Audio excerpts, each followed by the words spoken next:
go, I go, you stay, I stay. One song to sing.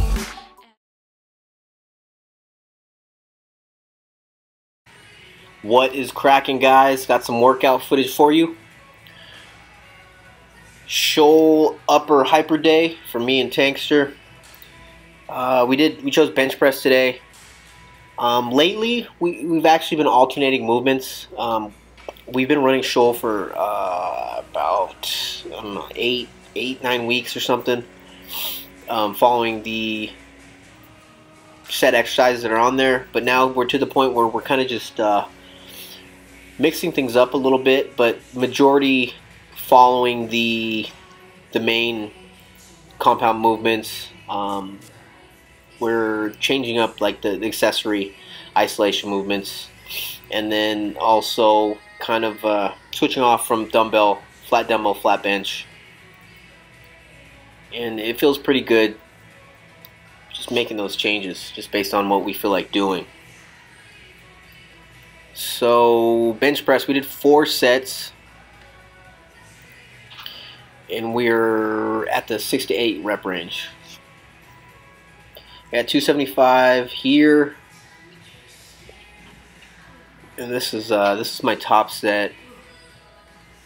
I got it for 8 reps, and then 275 again for the second set. Hit it for 6 reps, and then dropped down the weight to 260. Was able to hit that 7 times, and then 245 for the last set. Hit that 7 times, and our rest time between sets was about 3 minutes on average. Alright, we moved on to dumbbell incline. This is Tankster's set, and you guys are going to witness the longest drop set, superset in history. And the reason why he's doing this is because this specific day, we had a time, I think it was like 11 or 12, I can't remember, but he ended up being an hour and a half late. So he had me waiting at home, waiting for him to get ready. He actually woke up late, he slept in. And pretty consistently, you know, he's a little bit late here and there, 15, 20 minutes, whatever. It doesn't bother me, but this day he was super, super late. I was ready on time, waiting for him, calling him, texting him, trying to wake him up. So he had me waiting for a long-ass time. And when we got to the gym, I told him I was going to punish him. Tough love. So we got to the dumbbell incline. I decided to just murder him with drop sets. You know, to me, time is money, and if you're, you know, using your time wisely, you're always being productive, and that's what I try to do throughout the day with my schedule. So, you know, an hour and a half just is not cool. So I got him training like a bro here. This is how I used to train all the time. Just punish myself, drop sets, supersets, and just going to failure like crazy. That was my philosophy with training. Which today I don't feel that it's efficient. It's the smartest way to train as a natural bodybuilder. I think it's nice to throw it in there once in a while. Just getting in the high rep range is going, you know, getting that, it's good for metabolic damage. A lot of benefits from it, but I don't think training that way all the time is efficient. But as you can see him sweating, you guys never see him sweating. He's dying right here. And I think it's nice, it's good to throw it in there once in a while for him, because he's still a new lifter. He doesn't have the experience that I do. Going through that pain threshold, that high rep threshold, so it's good to throw it in there for him once in a while. So I had fun. I had a lot of fun putting him through this. And today, when it's like 2-3 days later, he's telling me that he's damn sore, and his chest is just his chest and his tries are just destroyed.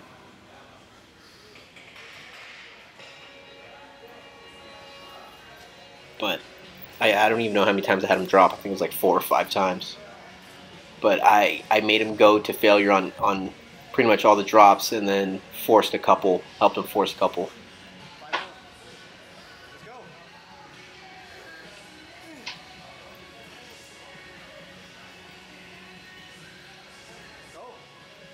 There you go. Oh, there's a force rep. I tell him right here, I think 2 more or 1 more.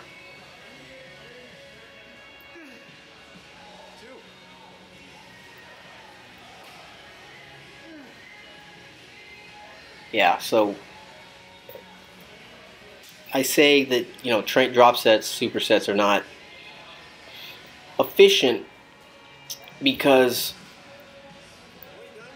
by doing drop sets, you're pretty much going to failure on a set and then dropping the weight so you can push out more reps. What that's doing is just fatiguing the hell out of your muscle groups. So by the time you go to the next movement, next exercise, you're just smoked, and you're not going to be able to train as heavy as you could if you were utilizing the RPE scale, where you're leaving like one to 2 reps in the tank. It's all, in the big scheme of things, it's about progressing. It's about progression with weight. So over time, you're able to overload the muscles and give it a reason to grow. But with drop sets and supersets, you're just you're fatiguing yourself to the point where you're not going to be able to train to the heaviest weight, obviously.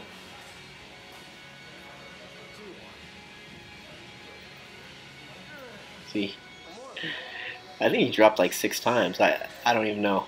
But those are the 15s, and I got it to the point where he's struggling.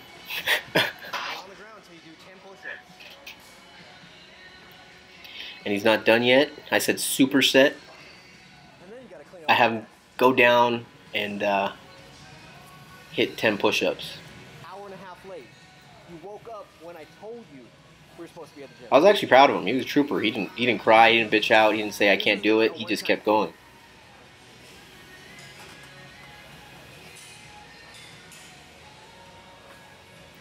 So that just validates that you know how I look at him and how I think of him. I think he's a damn hard worker, and he has a heart. See, most people would roll over and cry right there and say I can't do it.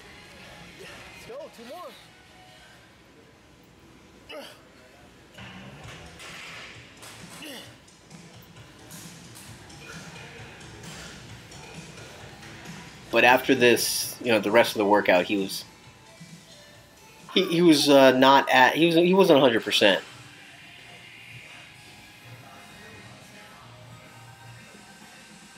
All right, here's my set of incline.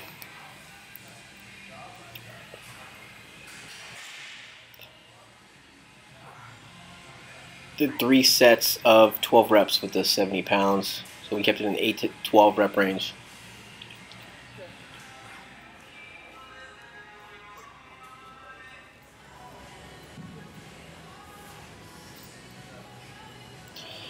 And then we changed it up and did some cable flies instead of the pec deck machine.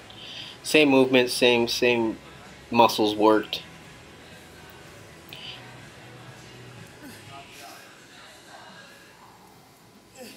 We did 3 sets of 8 to 12 reps here. And by this time I had a really good pump. And I know Tankster had a damn good pump.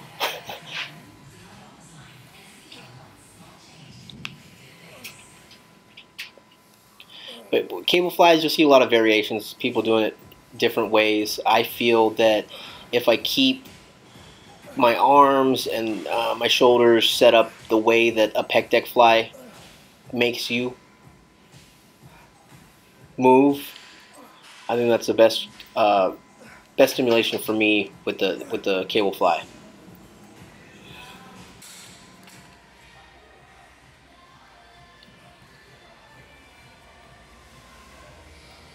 Alright, moving on to pull-ups. We did 4 sets of 8 to 12 reps. I think Tankster here is doing bodyweight pull-ups. I see those gains in his back. He's making some gains, definitely making gains.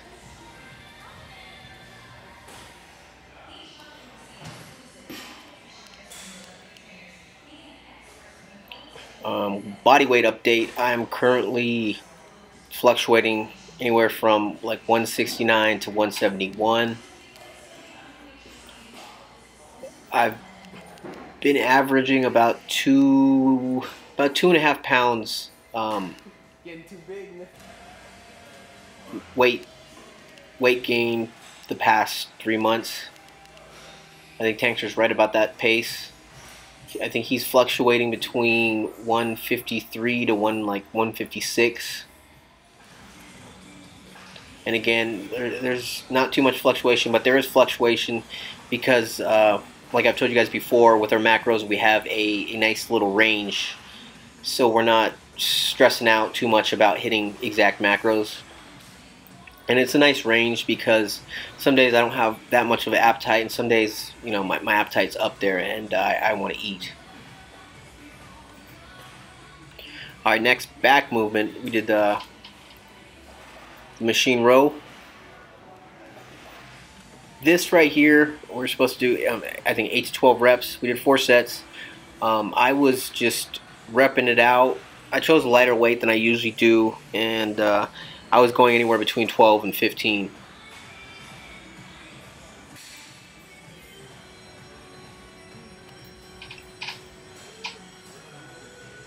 And yeah, that's what we've been doing on our hyper days. Kind of just, if we want to go bring it up to a higher rep range, around 15, even 20, we do it just based on how we feel. But we're following the main exercises. All right, OHP, we kept it today in the 8-12 rep range. We did 3 sets. Tankster has 95 pounds on there.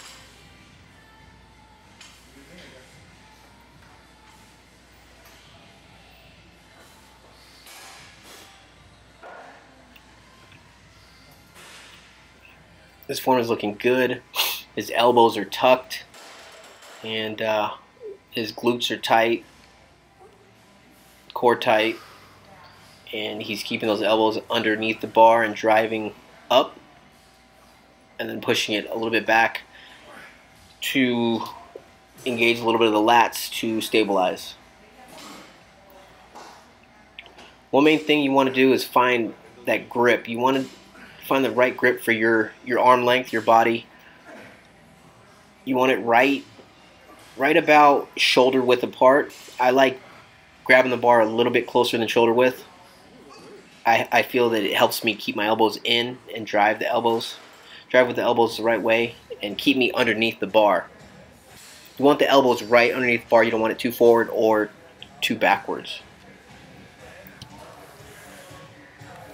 Alright, today we did dumbbell lateral raises. We did 3 sets of I was doing the 25s and I was doing 3 sets of 15.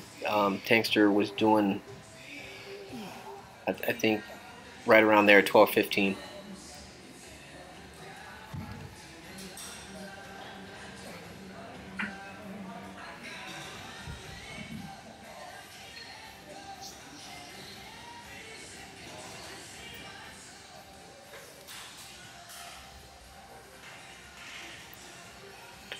Yeah, so we've been in a surplus for, I think, about 4 months now, and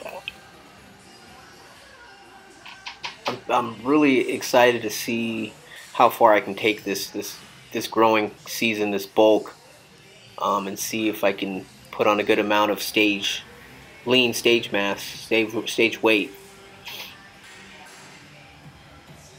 And my goal is to stay in a surplus for at least a year and see how my strength goes, and see, you know, what kind of gains I could put on. I might possibly do a mini cut later, depending on how much body fat I put on in this bulk, but just to clean up. But realistically, I plan on staying in a surplus for a year to maybe even 2 years. I mean, competing is not my main objective, main goal, but if I do decide to get back on stage, I want significant amount of gains. I don't want to get back on stage just like half a pound or a pound heavier than my last stage weight. I want to make big improvements. And I think that's just a matter of being patient and just staying in the surplus for, like I said, a year to 2 years. With Tankster, our goal is the same. He's a young guy. He's 20. He'll be 21 in November. I tell him all the time, gains are, I made most of my gains between 20 and 25.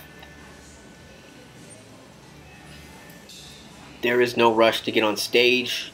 He's turning 21, so he's going to be in the open class, and he's going to have to keep up with the older guys anyway. So I think being patient and just working hard is going to pay off for him. I mean, he's 5'5". He needs to get on stage at around, I would say, 145, 150, and he will look sick. He will look nice and full, good size, and his height will be an advantage. He'll look bigger. If he was the same weight as me on stage, about 155, at his height, he would look massive. He would look a lot bigger than me. You can see my boy Toon right there, and another friend, Morris, rocking the stringer. Anyways, guys, that's a wrap for this workout. Hope you guys enjoyed the video, and I have a couple more videos coming this week. Trying to keep active on the uploads. So enjoy your day, and I'll see you tomorrow. Peace. I say one song to sing.